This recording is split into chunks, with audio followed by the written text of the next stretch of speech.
can begin bowing, sure.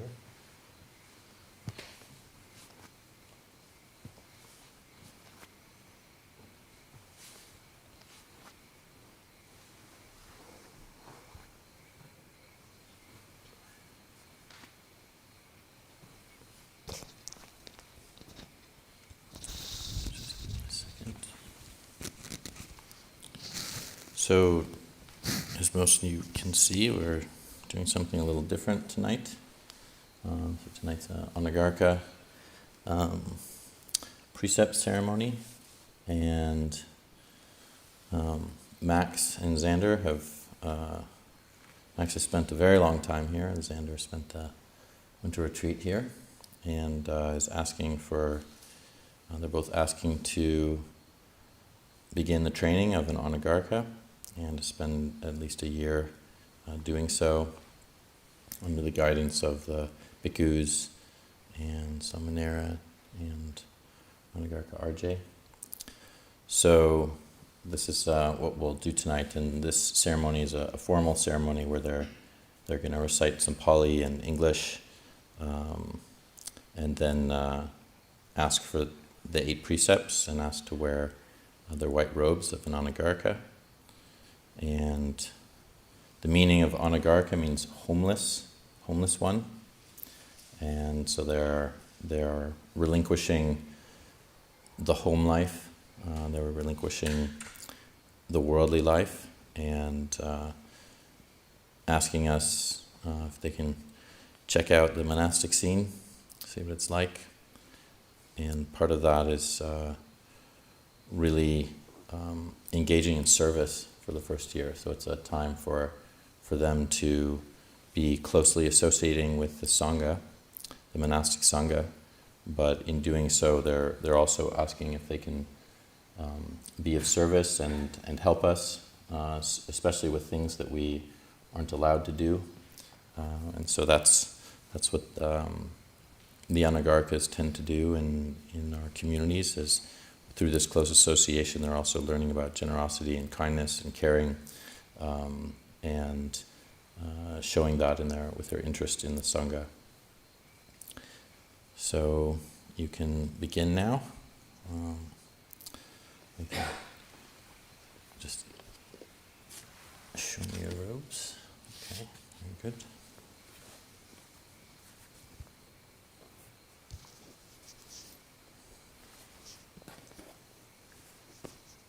Folded very nicely.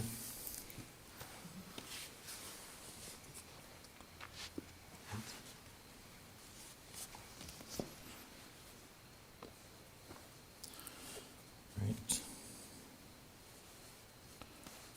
All there.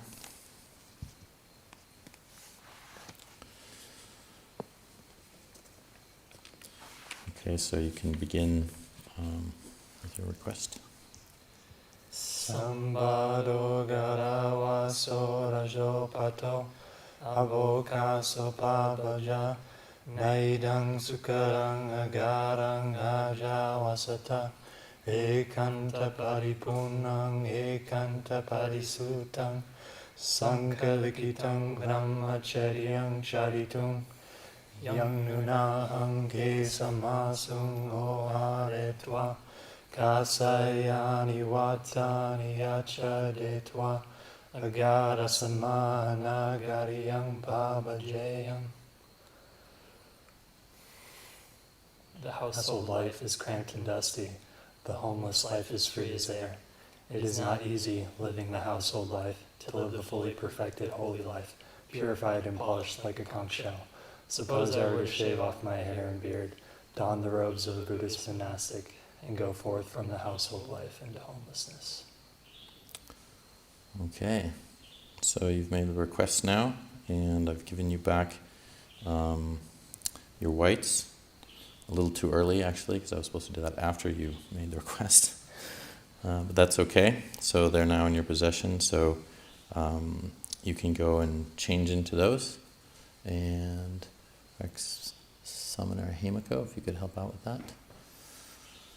All right.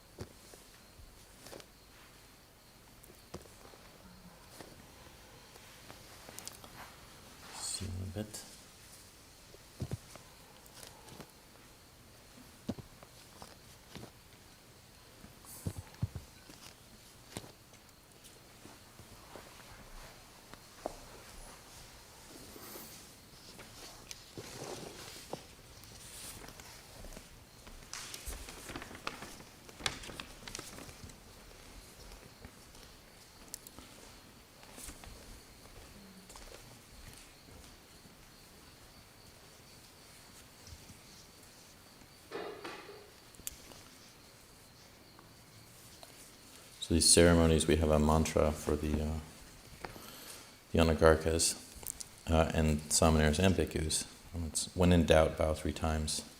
So they just keep bowing and they won't go wrong.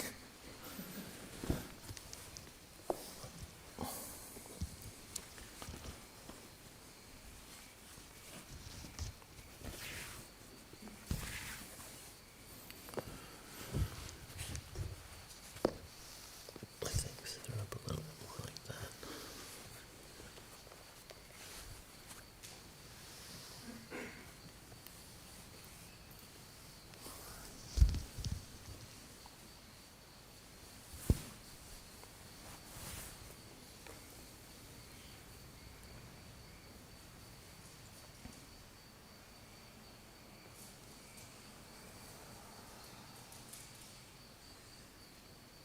When I first came here with my intention to take up the Anagārika precepts, Ajahn Kaspo was already Anagārika at the time, and so he and I became fast friends, or fast brothers, and we, it really was a brotherly relationship.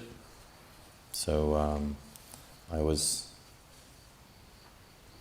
went forward with a couple of other, well, actually there was one other fellow I went forward with. It was interesting learning about the dynamics that can occur just in a relationship with others that you are closely associated, who are doing, a similar thing. So I remember Ajahn Kaspo and I would tend to bicker a lot, and his line to me when he was in Anagārika was he would instruct me in some thing, and he was very adept in many things, and so but I didn't like to hear that. And so he would instruct me and he'd tell me, how to do something. And I'd say, well, you could also do it this way. And he'd say, that's true, but my way is much better. And actually he was right. So that was something I had to learn as an Anagārika, was to accept that there are others who have some potential ways to teach me. And it wasn't just like the abbot of the monastery or one of the senior monks here. It was really a holistic affair that I was learning from, and there was a big teaching around that, because there needed to be a dropping away of this importance that I kept around who and what I am, and whether I could accept being wrong. That seemed to be what was coming up, was that there was a sense of if others are letting me know there's some way I could do something differently than the way I'm doing it, then there was something wrong with me, and there was a tendency not to want to have to face that. And so it's a big part of the training is really learning how to listen to those that we live with, and it's not only to promote harmony, which it does do, but it's really to begin to have a very long and deep look at what we cherish in our own minds, which is often like our values, our views, our opinions, and to learn to drop that, or question ourselves, like what is so important about my particular view and opinion about how something done, or what's done in what particular way. But that doesn't mean that we just kind of accept whatever anybody else says. We have to really look into ourselves, like what's appropriate, what's right in the situation. And it's often confusing, because that sense of self and self-importance gets in the way a lot. But when we start to question that and essentially let go of that importance, let go of that attachment, then it becomes much easier to be able to listen to others and to value what they are saying, to value what they're teaching. And part of that valuation is actually to compare, like, well, how I think something should be done, or how I think about this, is that actually wrong? Or is there just another way to do it? And sometimes it's not. Sometimes it's valuable to say, well, actually, I understand how that is a particular way of doing something, but the way I'm doing it seems okay too. And so there's, it's not just a complete dropping away or just like doing whatever anybody else says, but it's a consideration. So the first thing is not to kind of go for like what we think is always right. So I think that was quite a valuable lesson for me in my Anagārika life, and then that has continued on, but also just looking at that stubbornness that can persist and then saying, oh, there's still work to be done when that comes up.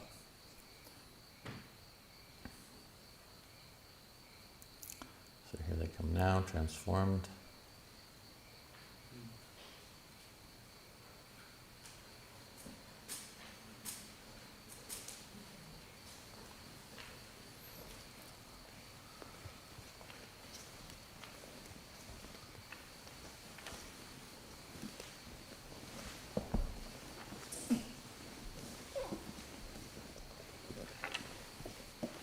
Okay.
So you're looking very clean there.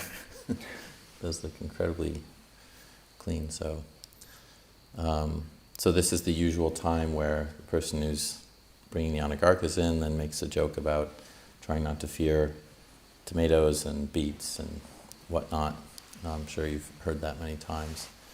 But Asidani yashama dudiyampi mayam bante tisarena saha atasidani yashama tadiyampi mayam bante tisarena saha atasidani yashama.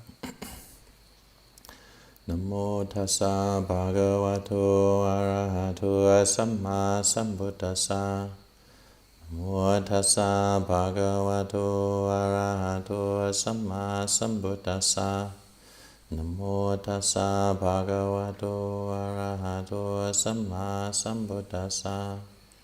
Namo tassa bhagavato arahato samma sambuddhassa. Namo tassa bhagavato arahato samma sambuddhassa. Namo tassa bhagavato arahato samma sambuddhassa. Buddhaṃ saranang gacchāmi. Buddhaṃ saranang gacchāmi. Dhammāṃ saranang gacchāmi. Dhammāṃ saranang gacchāmi. Saṅghāṃ saranang Gacchāmi. Tatiyampi dhammāṃ saranang gacchāmi. Tatiyampi dhammāṃ saranang gacchāmi. Tatiyampi saṅghāṃ saranang gacchāmi. Tatiyampi saṅghāṃ saranang gacchāmi. Tisaranakamanang nititaṃ. Sadhu bante. Pāṇātipātā veramani sikapadaṃ samadhiyāmi. Panatipata Veramani Sikapadang Samadhiyami. I undertake the precept to refrain from taking the life of any living creature. I undertake the precept to refrain from taking the life of any living creature. Adina dana veramani sikapadang samadhiyami. Adina dana Veramani Sikapadang Samadhiyami. I undertake the precept to refrain from taking that which is not given. I undertake the precept to refrain from taking that which is not given. Abrahmacharya veramani sikapadang samadhiyami. Abrahmacharya Veramani Sikapadang Samadhiyami. I undertake the precept to refrain from any intentional sexual activity. I undertake the precept to refrain from any intentional sexual activity. Musawada veramani sikapadang samadhiyami. Musawada Veramani Sikapadang Samadhiyami. I undertake the precept to refrain from lying. I undertake the precept to refrain from lying. Sura Merya Majapamada Tana Veramani Sikapadang Samadhiyami. Sura Merya Maja Pamadatana Veramani Sikapadang Samadhiyami. I undertake the precept to refrain from consuming intoxicating drink and drugs which lead to carelessness. I undertake the precept to refrain from consuming intoxicating drink and drugs which lead to carelessness. Vikala Bhojana Veramani Sikapadang Samadhiyami. Vikala Bhojana Veramani Sikapadang Samadhiyami. I undertake the precept to refrain from eating at inappropriate times. I undertake the precept to refrain from eating at inappropriate times. Nacha Gita Wadita Visuka Dasana Malakanda Vilepana Dharana Mandana Vibhusanatana Veramani Sikapadang Samadhiyami. Nacha Gita Vadita Visukadasana Mala Ganda Vilepana Dharana Mandana Vibhusanatana Veramani Sikapadang Samadhiyami. I undertake the precept to refrain from entertainment, beautification, and adornment. I undertake the precept to refrain from entertainment, beautification, and adornment. Vicca Sayana Mahasayana Veramani Sikapadang Samadhiyami. Uchasayana Mahasayana Veramani Sikapadang Samadhiyami. I undertake the precept to refrain from lying in a high or luxurious sleeping place. I undertake the precept to refrain from lying on a high or luxurious sleeping place. Imaniyata Sikapadani Samadhiyami. Imaniyata Sikapadani Samadhiyami. Imaniyata Sikapadani Samadhiyami. Imaniyata Sikapadani Samadhiyami. Imaniyata Sikapadani Silena Sukatinyanti Silena Boga Sampada Silena Nipatinyanti Tasma Silang Visotaye. Sadhu Bhante.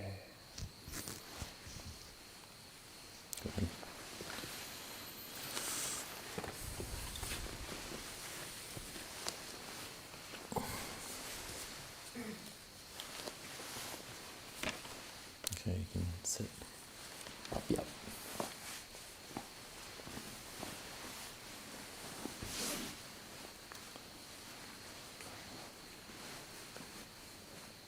So you've just asked to take the 3 refuges and these 8 precepts. And so now you're officially Anagārikas. These are things that we take quite often. These are recited here in the monastery every week, and by yourselves as Anagārikas, it will be recited every 2 weeks. And so it's easy to forget the importance of something that is just recited over and over again. You know, we kind of lose the importance. It sometimes doesn't have as much meaning for us.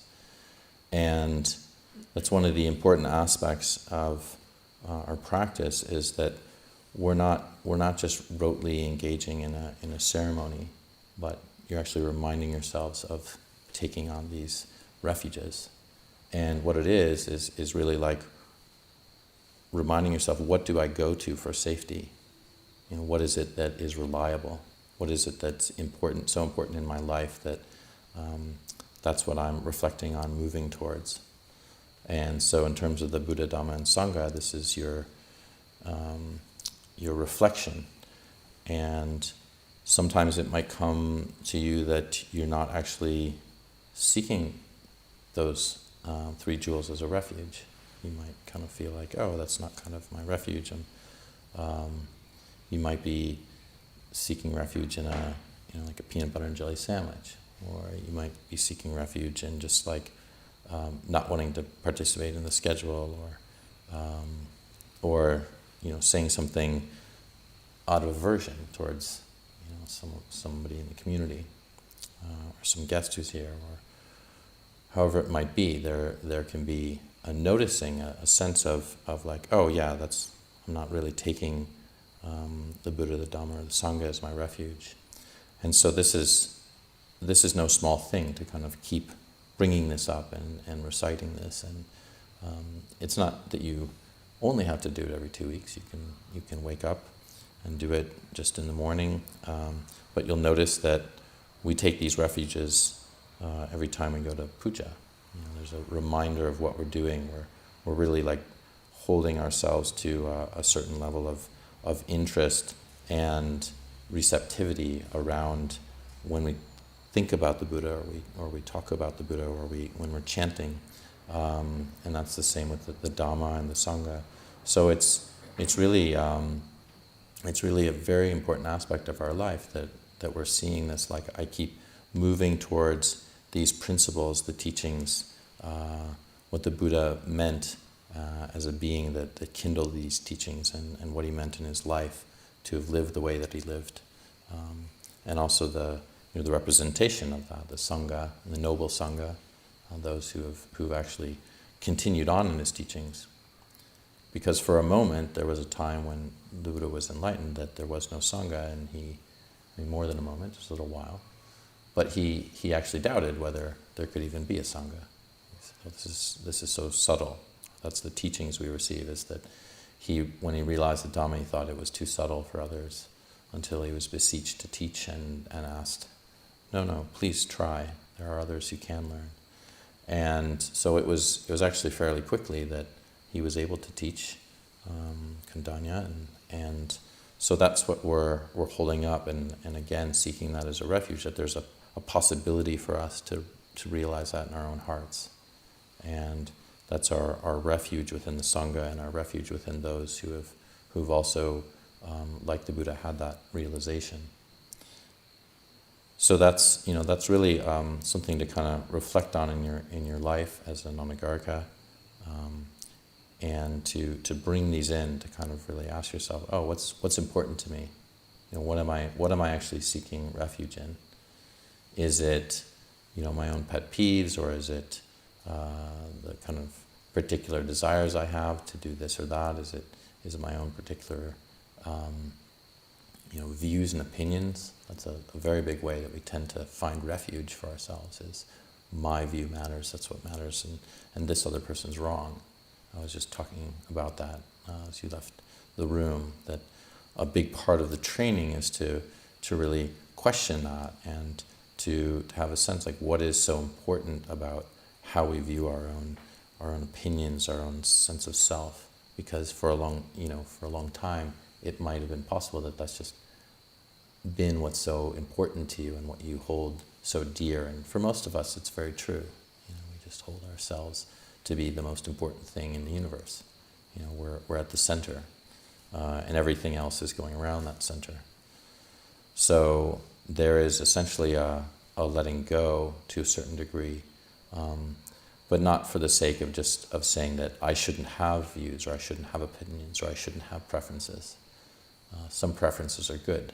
The preference to be generous is a good preference.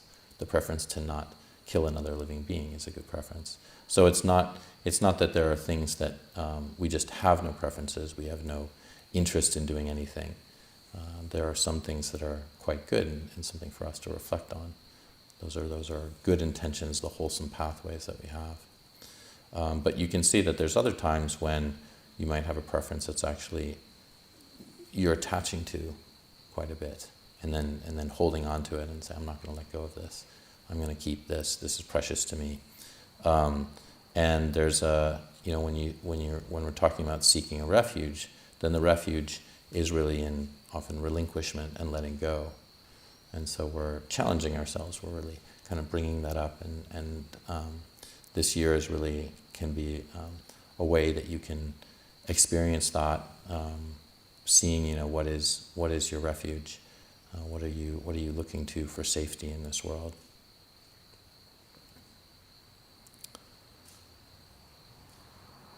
One of the other ways I think that, like, one of the things that was very hard for me is that in Anagārika was I did enter the life as an Anagārika wanting to be of service, but there were some times when that was just very painful for me. So there was times where I just want to do my own thing. I want to be alone, and there was requests that it wasn't. There was going to be times when it wasn't always possible for that we would have to have some dropping away. So I would have to kind of give up. It's time right now for me to go to my kuti. I don't want to drive. I don't want to do this.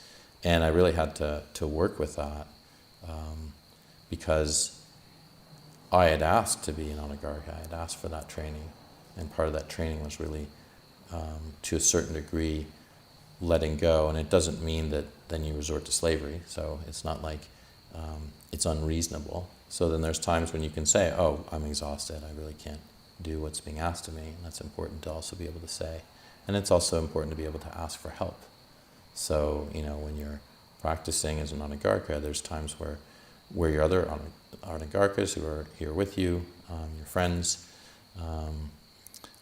it's important to be able to ask for help in ways when you just think, yeah, I actually do need some others because I just can't do it alone. And so there's times where that's quite important. Or perhaps you see like, a couple of the other Anagārikas are driving more, and I don't do any driving. I could help out in this particular way. So we're always looking for those ways that we can try to be generous and helpful, and that's really what part of this year is about, is cultivating that generosity. And my own experience from what I've seen is that when when your lifestyle as an Anagārika becomes more about my time, my practice, this is only what I want to do when I want to do it, and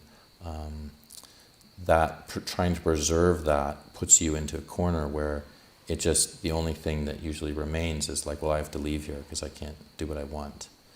And so there's a very deep part of the training that I would encourage you to reflect on with that as you're practicing as Anagārikas, that sense of self-preservation and me and my time and my practice, and to kind of question that a bit, because when we question it, then we say, well, what is practice? What is my practice? What is this thing I keep calling mine?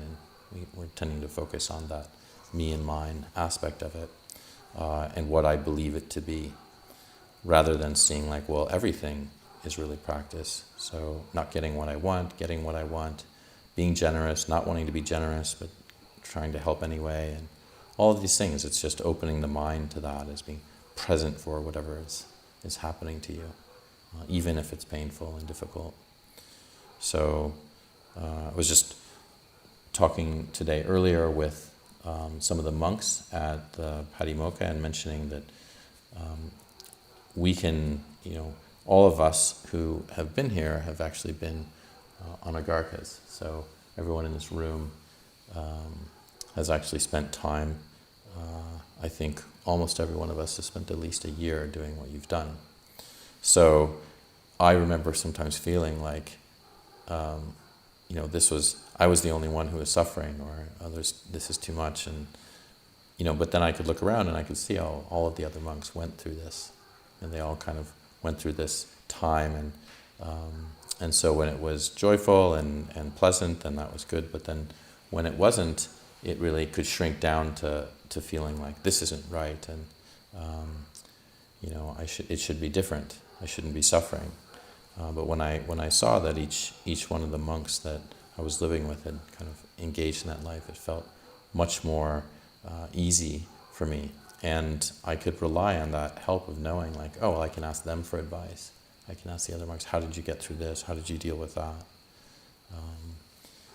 And it's also important to be able to ask those who are living it, like RJ, and more recently, Seminar Hamiko, and those who have can remember, because sometimes it can be a long time since we've engaged in that lifestyle for ourselves.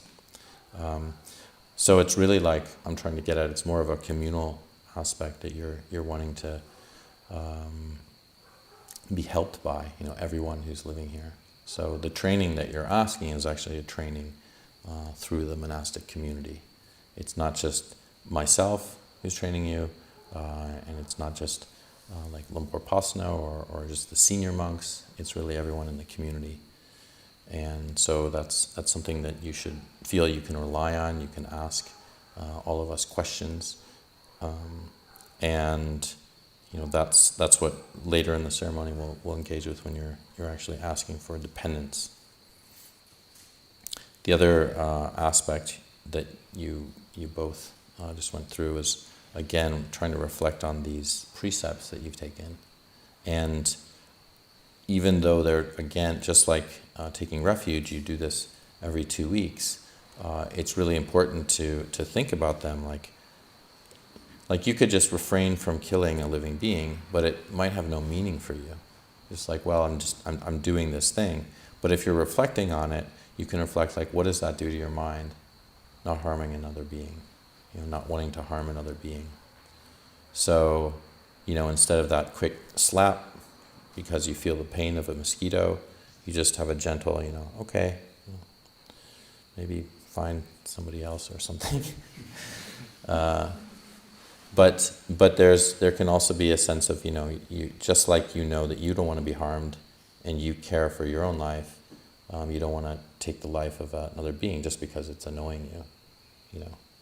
So, Max, if Xander's annoying you, then that's a good example, and vice versa.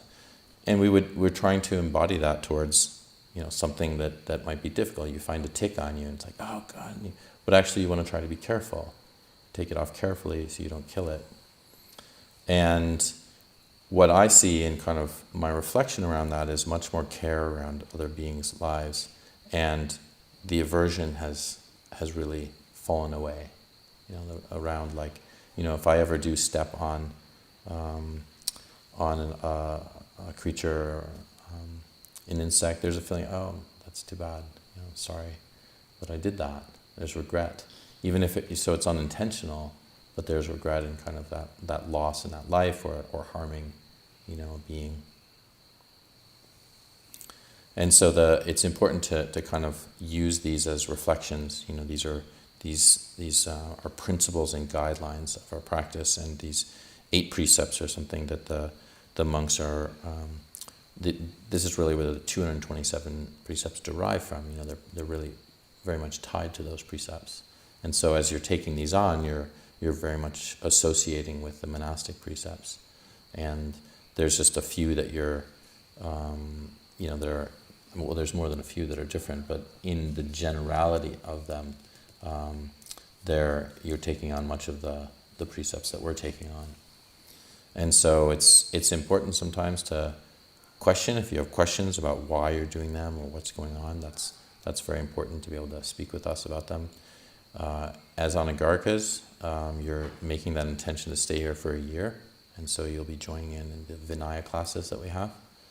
And so those are when we go into great detail of our rules that we follow, and an explanation of, well, why do we do this? And so sometimes they're entertaining, those classes, sometimes they're interesting, and sometimes they're, you're really looking at the clock and wanting it to end as quickly as possible. So, but again, it's that kind of relating to the experience, relating to your life and what's occurring for you.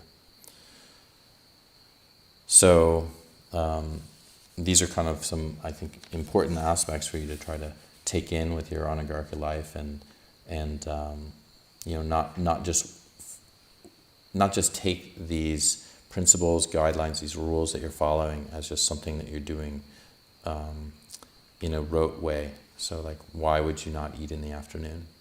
To really think about that. Is that helping you? Is there some help is that more harmful to you? You can kind of question that and like, well, what's the benefit? What's the drawback? So you start to think about those things, and then the precepts can actually take on a very different meaning for you. And then what that does is when you take them again, when you renew them every 2 weeks, you have more of an interest in this, and you have a sense of like, okay, I'm actually taking this on as a training. It's a training for me to engage in this way. I'm training my mind. And ultimately that's what these precepts are for. They're for training our mind in non-harming, in kindness, in generosity, in caring. They're training our minds in relinquishing aversion, relinquishing greed, and especially like delusion, not getting confused. Because this is what arises out of a mind that is not breaking precepts, is offering sort of kindness and safety to the world, is a mind that has no regret. And so it's important to kind of look at that and examine that in your life. How have these brought less regret for you? Ultimately, that will allow you to have an experience where you can, or access to more insight, because the mind that has less regret is a mind that has more peace and calm.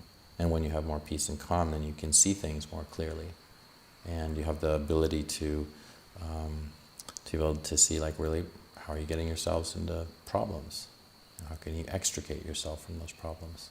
But if we're not following precepts, and that regret is kind of coming in, and people don't trust us, we don't trust ourselves, then there's no chance really for a mind to have much insight at all, because there's no peace, there's no capacity for that.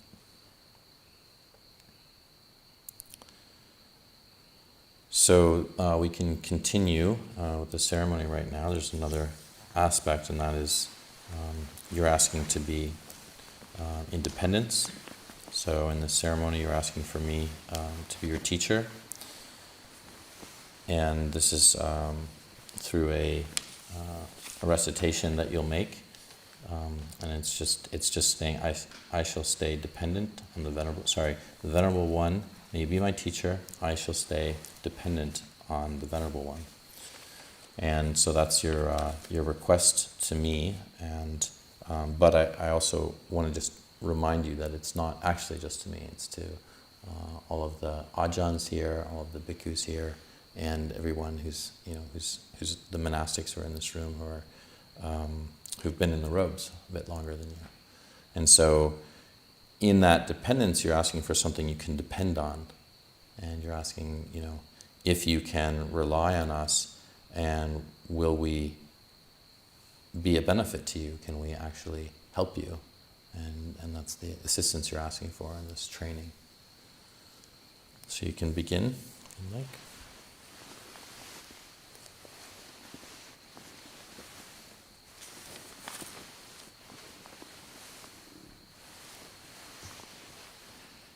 Acharyo me bande hohi, ayasamatoni saya vachami. Acharyo me bande hohi, ayasamatoni saya vachami. Acharyo me bande hohi, ayasamatoni saya vachami. O paikang, Sadhu bande, patirupang, sadhu bande, pasadikena sampadehi. sadhu bande. Okay. Jatige dani teo, mayhang baro, aham pitera sabaro. Jatige dani teo, mayhang baro, aham pitera sabaro. Jatige dani teo, mayhang baro, aham pitera sabaro. Okay.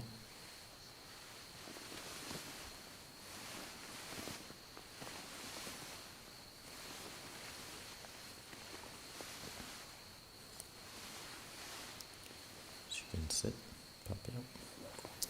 So in asking for that dependence, I then said to them that it's suitable, and they said, very good, Bhante. They said, well said, Bhante. I said, it's proper. And they said again, well said, Bhante. And then I said, you should endeavor to conduct yourself in a good manner. And again they said, well said, Bhante. And this last line that they said is interesting, because it puts a little bit of a bittersweet reality to this request. And they said, it is good, Venerable Sir, from this day onwards, the Tara will be my burden, and I shall be the burden of the Tara. And so this is an acknowledgement of what it is to be trained. And this is an acknowledgement of that request to be independent. That it's not just a relationship that is always sweet and easy, but there is a burden that myself and the others are taking on. And there is that burden that you're taking on as well, being trained. And so it's also a little bit of a reminder around really kind of what you're asking is for some help from us, and then we're agreeing to that. You know, there's an agreement to helping you and to encouraging you and training you in this life. So that takes time, that takes effort on the part of the other monks, and there's an acknowledgement of that, an understanding of that, and that's, I think, very important. Something when I think about the Buddha's life and how much of a burden he took on continuing to train for over 45 years, it's just incredible, really. And or I think about teachers like Lumpur Pasano, Ajahn Amaro, Ajahn Karunadhammo, who've really taken on many years of guiding and teaching and training. You could think, it'd be a lot easier not to have done that, but there's a willingness to share and a care around the Dhamma, and willingness to, if others are very interested in understanding the Dhamma and taking on the training, then there's that willingness to help, even though it can be a burden, it can be difficult. So in asking for this dependence, this is also something that I'm taking on, that I'll look after you both, and if you need something, then you can come to me and ask me about it. Of course, you can also ask the other monks, and you have the requisites. You have the requisites of your robes. You have the requisites of shelter and food and medicine, and so that is part of what the aspect of what we can be helping you with. And so there's times when you might be asking me for certain things, and there's times where I'll be looking after you and making suggestions, and sometimes you'll want to hear them, and there might be sometimes you don't want to hear them. But this is, remember that it's part of a training. It's really what you're asking for. One of the things that Ajahn Yanako has added and has been pretty clear about is, like, in terms of these precepts that you're taking on. I had not mentioned this, but I think it's good to mention that if you break any of the precepts, you want to come and tell me. And it's not something that you should keep to yourself. And if I'm not available, then you can talk with Ajahn Titapanyo, Ajahn Kaspo, Ajahn Dhammo, any of the monks. But also be careful around just thinking you might want to find a monk you can only confide in, because they'll hear what you say, but then they're not going to say anything to anybody else. So it really is something that with these precepts you really want to lay bare what's happening and not hide it in any way.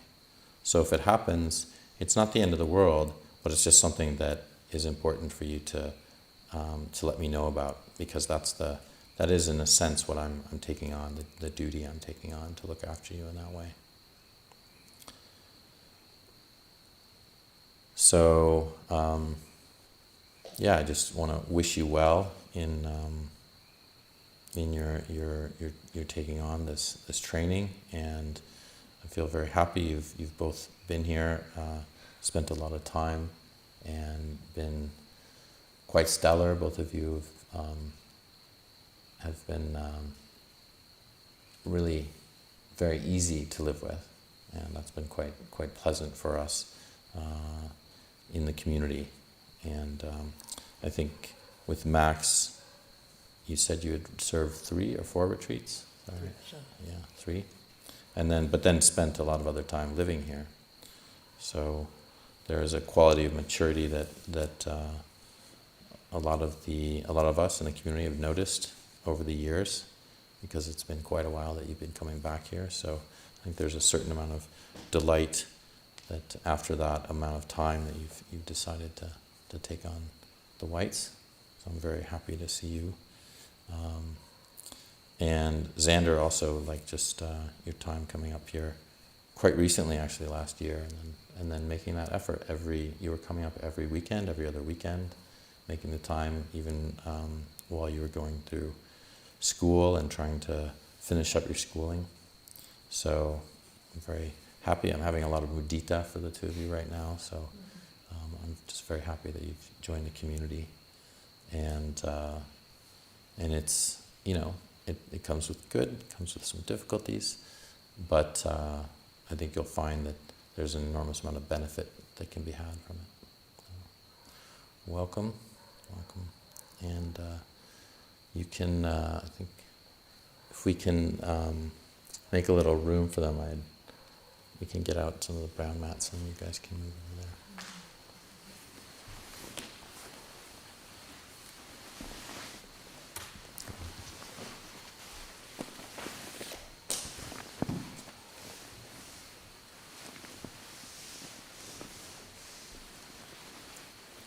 Okay.